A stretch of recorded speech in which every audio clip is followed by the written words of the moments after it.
ও সসা, কোনে যাচ্ছ? এইদিকে এসো।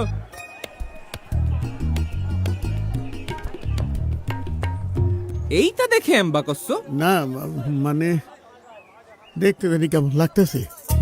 আরে এটা তো বডিওল ক্যামেরা, তাই না কোন ভাই? বডিওল না, বডি ওর্ন ক্যামেরা। ওই একই কথা। তা এটা দিয়ে কি করে? আমি তোমারে বুঝাই, দাঁড়াও।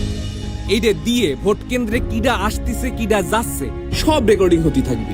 আবার ধরো ইলেকশনের দিন কেউ ঝামেলা করতে চাইলো, সাথে সাথে বডি অন ক্যামেরার এসওএস বাটনটা সব দিলি, তখনই কন্ট্রোল রুমের যে মনিটর আছে সেখানে এই ক্যামেরার ছবি সবার সামনে ভাইসে উঠবি। কন্ট্রোল রুমেতে পুলিশের কাছে জিজ্ঞেস বুঝে সমস্যাটা কি, পুলিশে আর একটা বাটন চাইবে যখনই কইব সাথে সাথে ডাইরেক্ট অ্যাকশন। তখনই সশস্ত্র বাহিনী, বিজিবি ও আইন শৃঙ্খলা বাহিনী আইসে এই সন্ত্রাসীগুলারে ধরে যে যে আকাম করব একদম লাল দালানে ঢুকাই দিবে। বুঝিছো ব্যাপারটা? মানে আগের মতো কেউ আকাম করে পার পাবি না? চাচা, আগের দিন কি আর আছে? আমি ডামিয়ার লাইলাতুল ইলেকশনের দিন শেষ। চলো ভোটটা দিয়ে আসি। চলো চলো।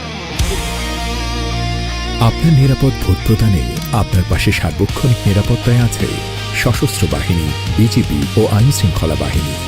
শান্তিপূর্ণ ও সুষ্ঠু ভোট প্রদানে পুলিশ বাহিনীর বডিওন ক্যামেরা ও ভোট কেন্দ্রের সিসিটিভি ক্যামেরায় সার্বক্ষণিক নজরদারিতে এবং নিরাপত্তার চাদরে বেষ্টিত থাকবে প্রত্যেকটি ভোট কেন্দ্র।